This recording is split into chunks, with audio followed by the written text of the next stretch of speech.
La véritable cause de l'inondation de Zhengzhou. Vol de cornets des victimes noyées à Zhengzhou. Technologie intelligence artificielle, duel Parti communiste chinois États-Unis. L'Allemagne contre les menaces spatiales de la Russie et du Parti communiste chinois. Le scandale du One Night Stand de Wu Yifan. Bonjour, bienvenue sur Vision Times News. Le Henan est frappé par de fortes précipitations depuis plusieurs jours. On estime désormais que la seule façon de comprendre la situation est de passer par les self-médias chinois.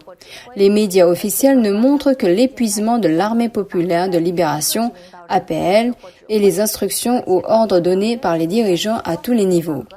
Cependant, certains internautes ont révélé la véritable raison de ces inondations.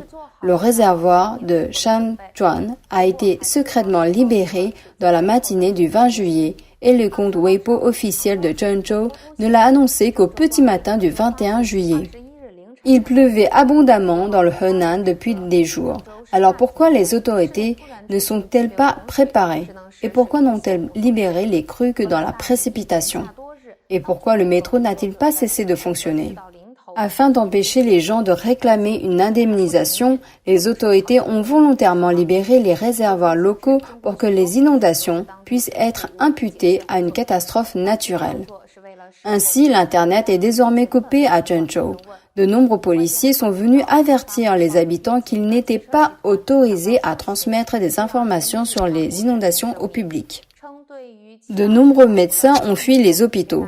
Beaucoup de personnes sont décédées à leur domicile. En outre, selon les rapports officiels, Zhengzhou a dépensé 53,4 milliards de yuans, plus de 7 milliards d'euros en 2018, pour construire le système d'imperméabilisation urbaine le plus cher au monde, dans le but de résoudre le problème des inondations et des crues provoquées par de grandes pluies soudaines. Personne ne sait où est passé cet argent. Les autorités du Henan affirment actuellement que selon des statistiques incomplètes, 1,24 million de personnes ont été touchées par des fortes précipitations dans la province, dont 25 personnes tuées et 7 perdues à Zhengzhou. Mais ce chiffre n'est pas du tout fiable pour le monde extérieur. La vidéo en ligne montre que les dégâts sont encore plus importants dans les zones rurales qu'en ville, mais il n'y a pas de rapport officiel. Le compte Twitter YCR Pictorial a fait savoir que les médecins ne sauvaient pas les vies, mais volaient les cornets. Le tweet a fait fureur auprès des internautes. Toutefois, une demande de confirmation a été lancée. De nombreuses personnes ont constaté que les victimes de noyades avaient du sang sur la tête. Leurs yeux étaient également recouverts de gaz blanche.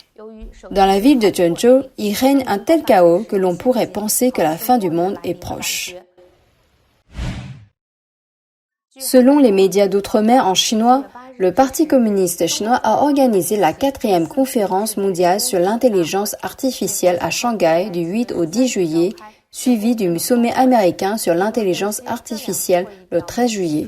Selon les commentateurs, ces deux conférences indiquent que la bataille entre la Chine et les États-Unis dans le domaine de l'intelligence artificielle se développe rapidement. Cependant, le Parti communiste chinois a des difficultés à surmonter. La tentative du Parti communiste chinois de devenir autosuffisant en matière de puces à usage général est un leurre depuis longtemps. Ensuite, le problème des talents professionnels et de l'éducation va devenir de plus en plus sérieux car le Parti communiste chinois se désolidarise des États-Unis. Enfin, la sévère répression du Parti communiste à l'encontre des géants nationaux de la technologie Internet, tels que Didi l'Uber chinois, a rendu difficile l'implantation de ces entreprises d'intelligence artificielle en Chine. Le Parti communiste chinois considère la technologie de l'intelligence artificielle comme un outil d'espionnage, de répression des Chinois et une menace pour les États-Unis. Ces derniers ne peuvent se permettre de perdre cette guerre. S'exprimant lors d'un sommet sur l'intelligence artificielle le 3 juillet, le secrétaire américain à la Défense Lloyd Austin a déclaré que le Parti communiste chinois souhaitait parvenir à une domination mondiale en matière d'intelligence artificielle d'ici 2030, ce qui implique des armes autonomes, des réseaux de surveillance et des cyberattaques. Les États-Unis sont certains de remporter la guerre technologique de l'intelligence artificielle. L'Allemagne a récemment créé un nouveau commandement spatial pour faire face à la menace militaire que représentent la Chine et la Russie dans le secteur spatial. Lors du récent sommet de l'OTAN, il a également été déclaré que l'espace a été désigné comme la 5e zone d'opération et que les termes du soutien mutuel de l'alliance de l'OTAN s'appliquent.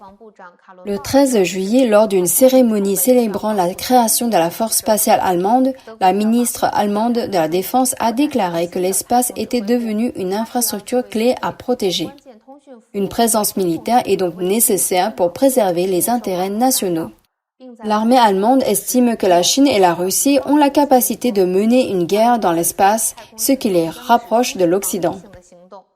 Dans le domaine spatial, une attaque contre l'un des alliés est une attaque contre toutes les nations et chaque membre peut réagir.